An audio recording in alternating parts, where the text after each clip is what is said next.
नमस्कार दर्शक और श्रोतागण, हिंदी कहानी के इस नए वीडियो में आपका स्वागत है। आज के वीडियो में मैं मोटिवेशनल कहानी भगवान का योजना लेकर आया हूँ। कहानी को अंत तक सुनकर साथ दीजिएगा।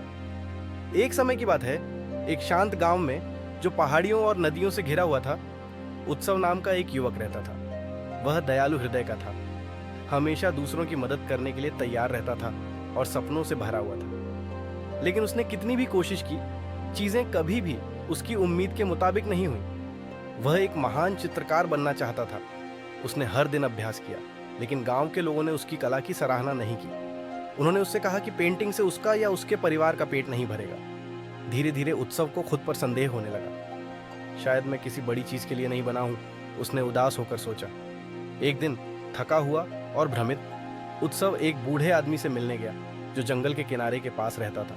वह गुरुजी के रूप में जाने जाते थे, एक ज्ञानी व्यक्ति जो लोगों को उनके उद्देश्य को खोजने में मदद करते थे। उत्सव ने अपना दिल उनके सामने खोल दिया। गुरुजी, मुझे ऐसा लगता है कि मैं खो गया हूँ। मैं अपनी पूरी कोशिश करता हूँ, लेकिन कुछ भी ठीक नहीं होता।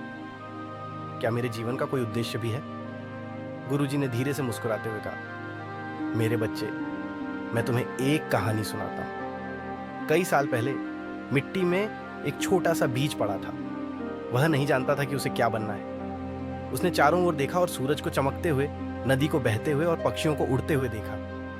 वह भी चमकना, बहना और उड़ना चाहता था, लेकिन वह ऐसा नहीं कर सका। उसने खुद को बेकार महसूस किया। एक दिन आकाश से बारिश हुई और बीज भीग गया। बीज ने सोचा कि बारिश उसे नष्ट कर देगी, लेकिन इसके बजाय बारिश ने उसे जड़ें जमाने में मदद की। फिर सूरज ने उसे शक्ति दी। धीरे धीरे बीज एक छोटे से पौधे के रूप में विकसित हुआ। मौसम बीतते गए, तूफान आए और हवाओं ने उसे तोड़ने की कोशिश की, लेकिन पौधा टिका रहा। वह नहीं समझ पाया कि जीवन इतना कठिन क्यों है, लेकिन वह बढ़ता रहा। एक दिन वह फलों और छाया से भरा एक मजबूत पेड़ बन गया। लोग उसके नीचे आराम करने आते थे। पक्षियों ने घोंसले बनाए और बच्चे उसके चारों ओर खेलते थे। बीज योजना नहीं जानता था, लेकिन भगवान जानते थे। ठीक उसी तरह तुम आज अपने संघर्षों को नहीं समझ सकते हो, लेकिन मुझ पर विश्वास करो, हर दर्द के पीछे एक उद्देश्य है। भगवान की तुम्हारे लिए भी एक योजना है। उत्सव ने ध्यान से सुना। उसकी आंखें आंसुओं से भर गईं, उदासी के नहीं, बल्कि आशा के। गुरुजी ने आगे कहा, तुम्हारे सपने, तुम्हारे संघर्ष, तुम्हारी असफलताएं, ये सब यात्रा का हिस्सा है। सिर्फ इसलिए हार मत मानो क्योंकि तुम अभी पूरी तस्वीर नहीं देख सकते। चलते रहो, तुम्हारा समय आएगा। प्रेरित और नई ऊर्जा से भरा हुआ उत्सव अपने घर लौट आया। उसने फिर से पेंटिंग करना शुरू कर दिया, अनुमोदन के लिए नहीं, बल्कि अपने दिल से। उसने अपने गांव की सुंदरता, लोगों की कहानियों और गुरुजी के ज्ञान को चित्रित किया। एक दिन गांव से गुजरते हुए एक यात्री ने उत्सव की पेंटिंग देखी। वह इतना प्रभावित हुआ कि वह उन्हें एक शहर की आर्ट गैलरी में ले गया। जल्द ही उत्सव की कला प्रसिद्ध हो गई। दूर दूर से लोग उनका काम देखने आते थे। उन्होंने कहा कि उनकी पेंटिंग ने उनके दिलों को छू लिया। सालों बाद उत्सव सैकड़ों युवा कलाकारों के सामने अपनी कहानी साझा कर रहा था।